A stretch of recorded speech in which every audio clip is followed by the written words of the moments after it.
We've had lots and lots of conflicts. And these are, as you know, are busy, busy kids. I don't know how they do it sometimes. They don't go home and they still come to practices. But they always amaze me. We've made friendships, we've made music. Tonight we'd like to show you just what we've been doing, and we hope that you share in the pride of our music making and our maturity and growth. I present to you the Downtown Middle School 8th grade concert band and wind ensemble.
Do something a little different. I hope you've read the program notes. This is bluegrass music in downtown, believe it or not. We're going to bring out some of our drummers, and as middle school kids tend to be, they're pretty creative in their thoughts. They actually wanted to dress in costume, wear straw hats, take out their front two teeth. They had all kinds, chew on hay. They had all kinds of ideas. We did get it down to just spoons, which are written in the musical spoons, and rocking chairs.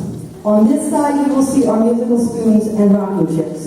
And thank you to Mr. Provost for bringing in a rocking chair for the effect. On this side, we have a rocking chair again, and you'll never guess what they're going to play on that side. Anybody have any guesses?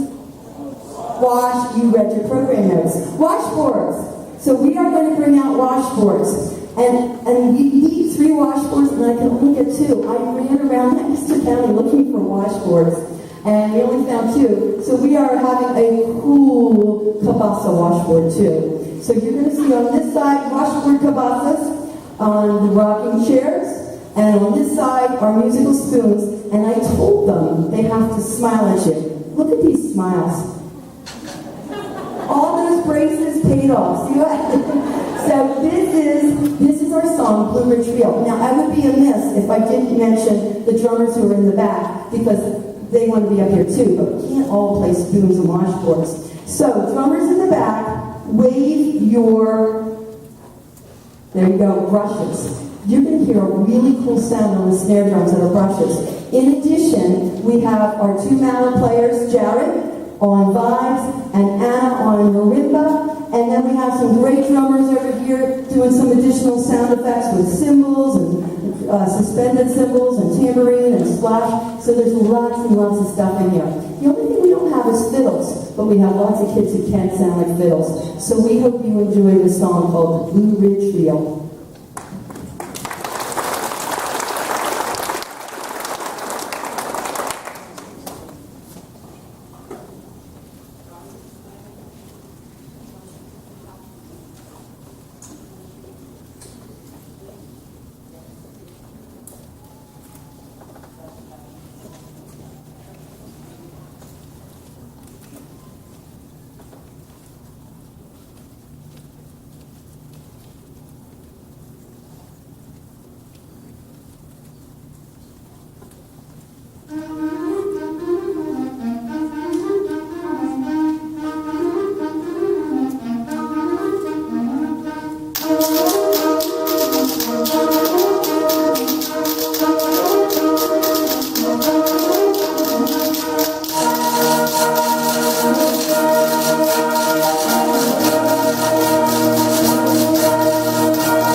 Isn't that a fun song? It's not as easy as it sounds. We tried to make it sound easy, but it was tough. We had to learn how to play cut time. For those of you who are musicians, that's kind of a hard thing. Our next song is Call of the Wild. And Call of the Wild is part of the English curriculum for 8th graders at this school. Most of the students have read this book. It's not an easy book to get through, but I bet most of you have read it too, because it's an American classic. We could play this song and you would say, wow, that's a nice song. I'm not sure I understood all of it, but okay, I'll clap and we're done. But some of the students came to me and said, we need to educate our parents, which is kind of funny. They want to turn the tables a little bit. So we're going to do a little pre-concert lecture kind of thing right here. And then I'm going to introduce to you Miss Alex McClellan. Alex is going to explain parts of the song, and then we're going to play little mini snippets of the song. When Alex is all done, you'll have a better understanding, and then we'll play the complete song so that you truly can understand it, become immersed in the music, and appreciate more what you're listening to. So Alex, the microphone is yours. Based on the novel by the same name, Call of the Wild is a musical portrayal of the story by American author Jack London. Many of us read this classic as a part of our English curriculum this year. The story takes place in Yukon during the 19th century. The story follows Buck, a domesticated St. Bernard Scotch sheep mix, who is taken from his comfortable life in California and subjected into the brutal life of a sled dog. As he endures harsh treatment from humans, other animals, and nature itself, he struggles with his identity and eventually gives in to his natural instincts. Each section of the piece is titled after a chapter of the novel. The opening section, Into the Primitive, describes his brutal introduction to the primitive law, where might makes right. The dissonant trails create intimate feeling of uneasiness, while the bold brass fanfare signals a distant call of the wild. The aggressive percussion hits represent the clash and symbolize to primitive lives.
And becomes his new owner.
final section and chapter of the novel is The Sounding of the Call. This is when Buck hears the call of the wolf and ventures out into the forest, eventually befriending the animal.